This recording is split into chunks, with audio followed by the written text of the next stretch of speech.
We're introduced to Peter Rabbit living with his mother, Mrs. Rabbit, and his siblings in a sandbank underneath a fir tree, and they're all going out to gather blackberries for supper. But Peter Rabbit, who is very naughty, decides to try to go into Mr. McGregor's gardens, and he goes in and he eats way too many vegetables, and then of course, he almost gets caught. The Tale of Peter Rabbit is not just a story of an anthropomorphized bunny wearing human clothing. What sets this tale apart is that Peter Rabbit really has real animal instincts, real animal behaviors and anatomy. So the story combines a kind of human comedy with the real instincts and behaviors of animals in a completely unique way. And I think that's why these books are endearing and enduring today. Beatrix Potter, Drawn to Nature, is a wonderful survey of the life, the times, the art, the writing of this incredible woman, Beatrix Potter, who lived from 1866 to 1943. A global icon of children's literature as the author of The Tale of Peter Rabbit. But she's also less known, perhaps, as a great conservationist. She was an amateur scientist and an environmentalist, and this exhibition really explores all aspects of her biography. It starts with Beatrix's home life in London, and it goes from there into her interest in the natural world as an owner of over 90 pets during her lifetime, as someone who created insect and botanical studies, and as someone who would actually paint these incredible watercolors of mushrooms and fungi, an area of science that greatly interested her. Since its inception, the Morgan Library and Museum has had a strong commitment to children's literature.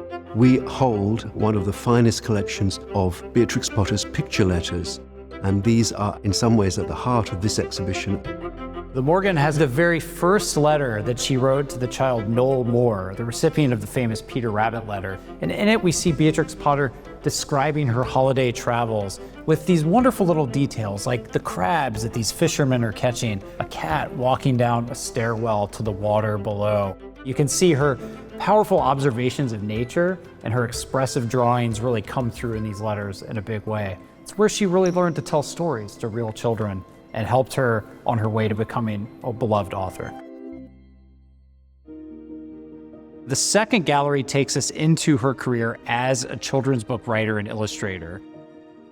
This is one of my favorite objects in the show. It's a picture letter from the Morgan's collection, and it shows Beatrix Potter actually negotiating with publishers, where the publishers want a big book with lots of color illustrations that would cost a lot of money. And she is leaving the publisher's house, not very happy because she wants these small format books. She was uncompromising in her vision for little books. She says, little books for little rabbits.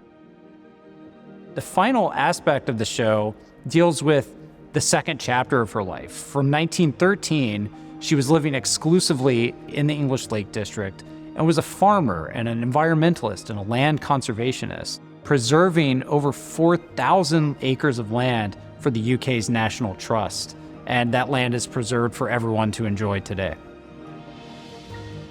This exhibition really shows the multiple legacies and how they intertwine, how they all inspired her creative work. We are keen for children with their family to be welcomed into this very gentle space, very uplifting space, but also to be provided with real content.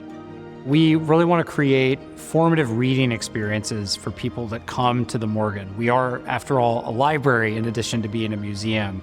And I think Beatrix Potter provides that spark for young people to enjoy literature and to love books.